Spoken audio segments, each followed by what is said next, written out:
ఢిల్లీలో PCC chief Revanth Reddy మాట్లాడుతున్నారు. ఇప్పుడు ఆ లైవ్ చూద్దాం. కేసీఆర్ జైలుకు పోయే పరిస్థితి వచ్చింది ఈ ప్రాజెక్టుల వల్ల, ఈ తప్పుడు నిర్ణయాల వల్ల. అందుకే తెలంగాణ ప్రజలకు, ఓటర్లకి మేము స్పష్టంగా విజ్ఞప్తి చేస్తున్నాము. సంక్షేమాన్ని కనిపెట్టిందే కాంగ్రెస్ పార్టీ, సంక్షేమాన్ని పేదలకు దరిచేర్చిందే కాంగ్రెస్ పార్టీ. కాబట్టి కాంగ్రెస్ పార్టీ ఈరోజు స్పష్టంగా డిమాండ్ చేస్తుంది, రైతు బంధు, దళిత బంధు, బీసీ బంధు, కళ్యాణ లక్ష్మి, షాదీ ముబారక్, ఇతర పథకాలన్నిటిని కూడా నవంబర్ 2 తారీఖు లోపలనే లబ్ధిదారుల ఖాతాలలో 100% నగదు బదిలీ చెయ్యాలి. ఇది నిర్దిష్టమైన డిమాండ్ కాంగ్రెస్ పార్టీ నుంచి అని నేను మీడియా మిత్రులందరికీ తెలియజేస్తున్నా. సెంట్రల్ ఫస్ట్ డ్యామ్ సేఫ్టీ అధికారులు వచ్చిండ్రు కేంద్ర ప్రభుత్వం నుంచి. డ్యామ్ సేఫ్టీ అధికారులు ఏం పరిశీలించారు, ఏం నివేదిక కేంద్ర ప్రభుత్వం ఎందుకు బయట పెడతలేదు?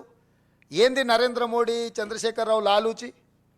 అంటే మీకు ప్రొటెక్షన్ మనీ ఇచ్చిండు కాబట్టి మీరు కూడా కేసీఆర్ అవినీతిని కప్పిపుస్తున్నారు.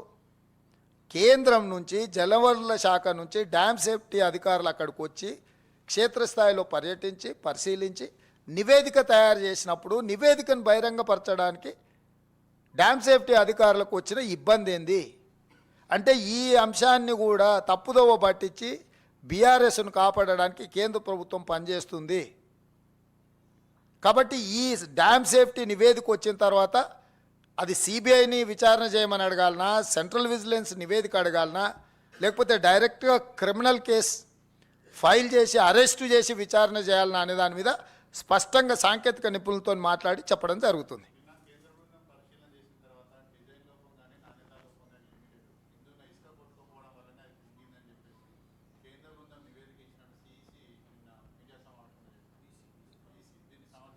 ఈసీ చెప్పిండా, ఈఎన్సీ చెప్పిండా?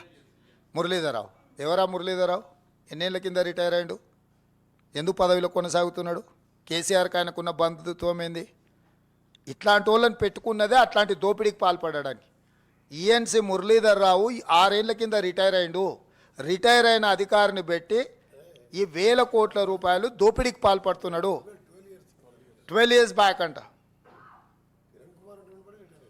సో 12 సంవత్సరాల క్రితం రిటైర్ అయిపోయిన అధికారి అంత కీలకమైన బాధ్యత ఇచ్చినప్పుడు వాళ్ళ కుల సంఘ నాయకుడిని కాపాడుకోకపోతే లేకపోతే ప్రజల సొమ్ములను కాపాడతాడా? ఈఎన్సీ మురళీధరరావు డ్యామ్ సేఫ్టీ అధికారుల కంటే ముందే ఈయన ముందుకు వచ్చే పత్రికా ప్రకటన చేసి